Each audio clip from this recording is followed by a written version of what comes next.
गोपाल कृष्ण भगवान की जय। अधिक मास महात्म्य अध्याय 8। श्री गणेशाय नमः। सप्तमाध्यायाची अंती सुदैव पत्नी गौतमी सती शोकग्रस्त सुदैवाप्रती बोध करीती जाहली। पुढे काय वर्तले कौतुक ते वर्णिता ऐका सकळीक। आदि कवी मुनी का वाल्मिक दृढ धन्व्यासी सांगती। राजेश्वर ते सुधे समान गौतमीचे ऐकुनी वचन। सुदैव पावला समाधान शोक संपूर्ण टाकीला। धैर्य धरुनी उठला त्वरित श्री हरिवरी ठेविले चित्त। अवश्य भावी ते समस्त तैसेची खचित होईल पै। होणारे ते न चुके काही ऐसा निश्चय केला हृदयी। मग पूर्ववत कार्य सर्वही सदार करू लागला। ऐसे लुटता काही दिन एकदा तो सुदैव ब्राह्मण। समित कुशाद्या हरणा लागून वनासी जाता जाहला। तेच दिनी तयाचा नंदन जल क्रीडार्थ गेला आपण। सवे घेतले वयस्य गण वापिके माझी प्रवेशला। ग्रीष्म काळीचा उष्मा अति परमानंदे क्रीडा करीसी।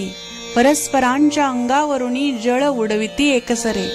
एकमेकांचे हस्त धरुनी मज्जन करती तये जीवनी।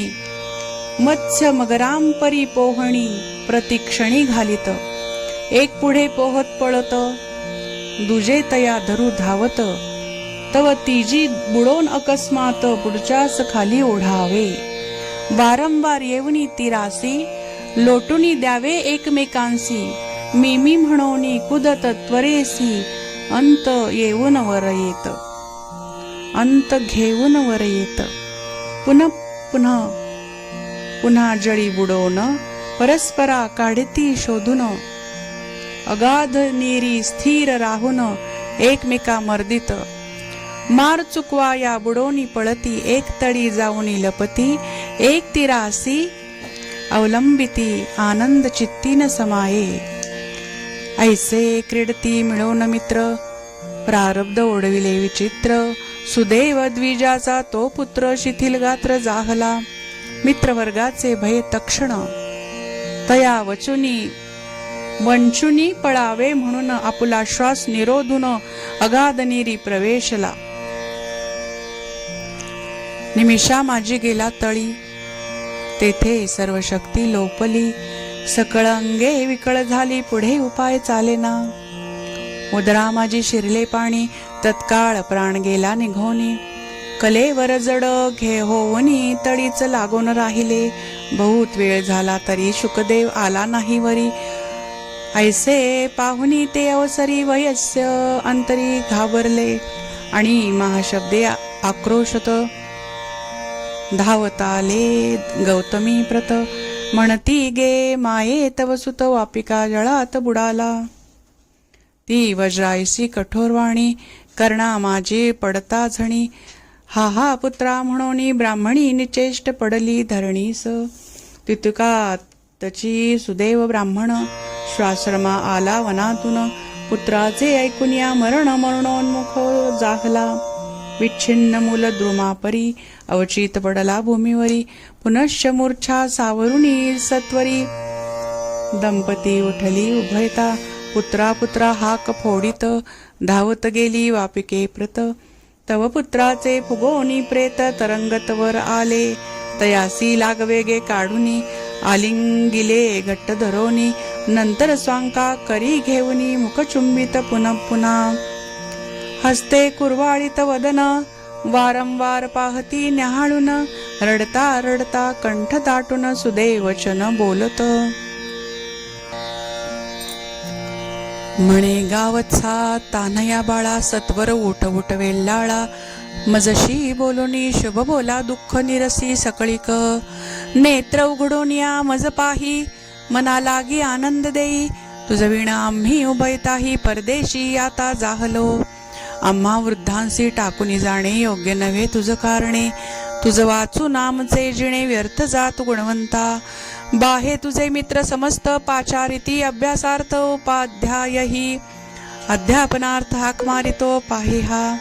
तू सर्व गुण निधान बाळ आता व्यर्थ न दवडी काळ निजून झाली वाढ वेळ उठ उठ सत्वरी तुझ टाकून मी जात नाही आम्हा गृहाचे प्रयोजन काही तुझ वीण आता गृह सर्वई शून्य वनापरी झाले वनीही मी न करी गमन तयाचे काय प्रयोजन तुझ वीण आता आम्हा लागून प्रिय नाही काहीच आजपर्यंत म्या कदाही निंद कर्म नाचिरेले काही ब्रह्महत्या महापापई केले नसे साचार ऐसे असता माझा नंदन आज का हा पावला निधन कोणत्या कर्म विपाकाचे न दुःख दारुण पातले अहो विधाता हे काय केले मृतपुत्र धन कोठे नेले याने तुझला मोठे चांगले फळ मिळाले काय सांग अरे मी वृद्ध ते दिन माझा एकुलता एकची नयन तोही त्वा बळेची आकर्षून नाहीसा केला निर्दया आम्ही दंपती अति निर्धन आमुचा बाळ तोची एक धन तया हरिता तुझ लागून लज्जा कैसी वाटेना तू सर्वत्र असोनी सदय मजवर का झालासी निर्दय विपरीत माझे भाग ध्येय म्हणून ऐसा वर्तला वर्तसी की आता माझे बाळा लागून शोधित हिंडू कोठे म्हणून तान्ह्या तुझे चारू लोचन वदत वदन कोठे दिसेल रे पर्जन्यापासून जळ मिळते भूमी प्रसवते धान्याते पर्वत नाना रत्न जाती ते सागरी मोते सापडती परी मृतपुत्र मिळे जेथ ऐसे स्थान नाहीच दिसत पुत्रावाणी दुर्लभ वस्त ब्रह्मांडी नसे काहीही ज्याचे शरीराला आलिंगुन हृदगत ताप जाईल पूर्ण तये माझे बाळाचे वदन मजला कोठे दिसेल बावत्सा तानया दया करी एक वार काही बोल सत्वरी ही तव माता कुररी परी अति विलाप करीतसे येची पाहुणे वेल्लाळा दया येईना कैसी तुझला न कथिता माता पित्याला कधी कोठे न गेलासी आजी तू आम्हा पुसल्या वेण कोठे गेलासी दीर्घ प्रयाण आता मधुर वेदाध्यायन श्रवण करू कोणाचे वत्सामी निष्ठुर दारुण तुझ लागे स्मरत असून माझे हृदय कठीण म्हणून पुठवण प्राण जाईना धन्य धन्य तो दशरथ राव मनासी जाता श्रीधर राव तेणे आमचे त्या गुणवैभव प्राणी तत्काळ सोडिला तयाचे किती धन्यपण धिक्कार सोमज लागून प्रत्यक्ष पाहुनी सुताचे मरण जो मी अद्यापी वाचलो मी दुर्भागीहीन केवळ मज भाजितो शोकानळ आता किती करू तळमळ सर्वांग विकळ जाहले हे देव देवा नाथ नाथा दीनानुकंबिन रमाकांता वैकुंठेशा तुझ विणा आता नाहीच त्राता कोणीही तरी धावगा श्रीहरी मज दीना ते रक्षे सत्वरी पुत्र शोकानळांतरी मज निर्धारी जाळीत आहे मज समान ह्या त्रिभुवनी शठ होणार नाहीच कोणी भगवत वाक्या ते उल्लंघुनी पुत्री दुराशा धरली म्या हे मी अनुचित केले पहिले अदृष्टी जे नसे लिहिले तदर्थ इच्छा करिता बळे कोणासी ते लाभेल एवं मृती तो विप्र बहुत विलाप करी पत्नी सहित तव नभा माझे अकस्मात काल जलद पातला झाकोळला चंड किरण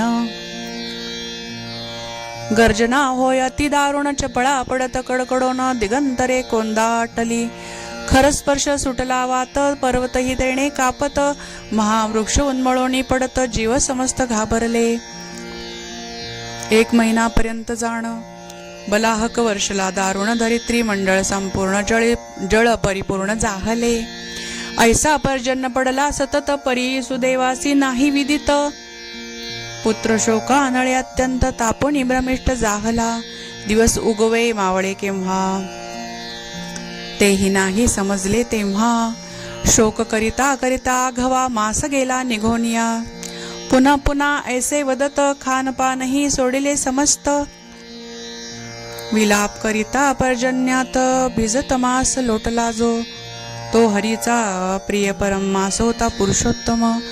नेणू नाही तयाचे उत्तम, सेवन घडले साहजिक प्रभातकाली. अभ्र स्नान आणि नित्य घडले उपोषण. तेणे भगवान सुप्रसन्न होऊन प्रकट जाहला.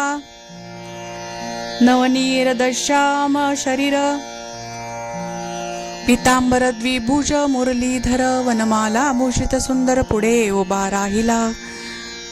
तव ओसरला सर्व पर्जन्य, विप्रे देखिला भगवान अंकीचे पुत्र प्रेत. तक्षण मेदिनीवरी पडी ठेविले, आणि पत्नी सहित आनंदेसी दंडवत नमन केले तयासी.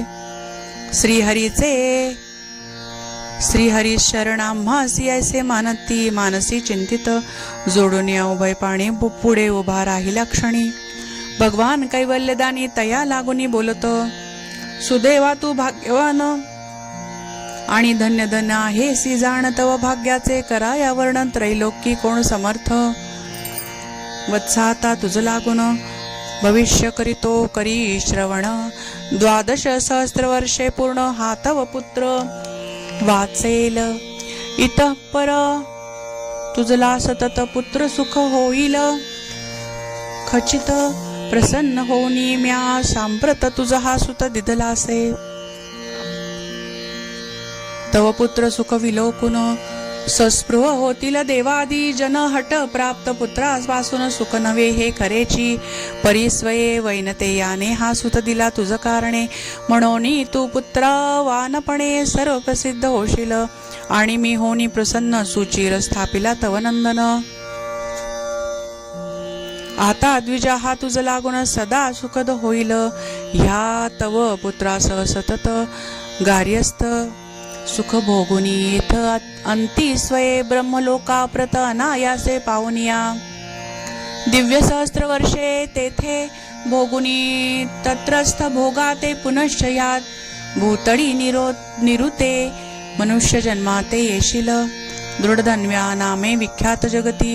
राजा होशील चक्रवर्ती बलवाहन धनसंपत्ती अपार तेथे वाढेल. इंद्रपदाहूनही अधिक ऐश्वर वाढेल. सकळे का युत वर्षपर्यंत सुरेख राज्य सुख भोगशील. हीच गौतमी तव पत्नी तेथेही होईल तुझी राणी. गुणसुंदरी नामे भुवनी महासती प्रसिद्ध. राजनीती माझी निपुण ऐसे होतील 4 नंदन. तैसेची एक कन्या रत्न सुशील सुंदर होईल. सुरासुरांशी दुर्लभती ऐसे भोग भोगुनी निवृत्ती. कृतकृत्य मी असे जगती ऐसे चित्ती मानशील. संसारीचे विषय दारुण तया माझी होऊन निमग्न. भवतार खरीचे स्मरण तुझ नाहीसे होईल. तेव्हा तुझा हा शुकदेव सुत कीर होऊन या वनात. वटवृक्षी बैसोनी यथार्थ बोध करील तुझ लागी. वैराग्योत्पादक श्लोक वारंवार म्हणेल एक. तो ऐकून या तू साशंक होऊनी गृहा जाशील. मग विषय सुखासी त्यागुण चिंतार्णवी होशील निमग्न. तेव्हा तेथे वाल्मिकी येऊन तुझ लागुनी बोधिल. तेने सर्व संदेह जाऊनी आपल्या पत्नीसह तुझणी. अच्युत कैवल्य पदा लागुनी जाशील जाण निश्चये. ऐसे बोलत भगवान तव अग्निपरी दैदिप्यमान. वचित उठला निर्द्विज नंदन श्री हरिचरण वंदिले. तया पाहुनी माता पितरे आनंद पावली कसरे. हर्षाश्रू ढाळीत प्रेम भरे पुत्रा लागी आलिंगिती. सकळही देव आनंदले पुष्पवृष्टी बहु वर्षले. तव माता पित्यांची पावले शुकदेवे वंदिली.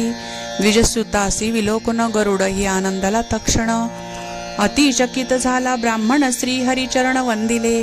आणि जोडून या करद्वयासी सुदेव म्हणे गा ऋषिकेशी मम हृदयस्थ. संशयासी दूर करी सत्वर. 4 सहस्त्र वर्षे सतत मी दुष्कर तप तपिले बहुत. तैतू प्रत्यक्ष येऊन तेथ निष्ठुर वचन कथिले जे. की वत्सा तुझ प्रारब्धीन पाही. पुत्र सुख नाहीच कदापि. ते तव वाक्य सर्वताही अन्यथा कैसे जाहले. आणि हा माझा मृत नंदन कैसा उठला जिवंत होऊन. याचे असे काय कारण ते मज लागून सांग देवा. एवं सुदेवे श्रीहरीसी प्रश्नले बहु विनयेसी ऐसे वाल्मिकी दृढधन्व्यासी कथन करिता जाहला. इति श्री अधिक मास महात्म्यसार ब्रह्म नारदीय पद्माधार. सज्जन श्रोते ऐकोत चतुर अष्टमाध्याय गोडहा. इति अष्टमोध्यायः. गोपाल कृष्ण भगवान की जय. श्री गोपाल कृष्णार्पणमस्तु.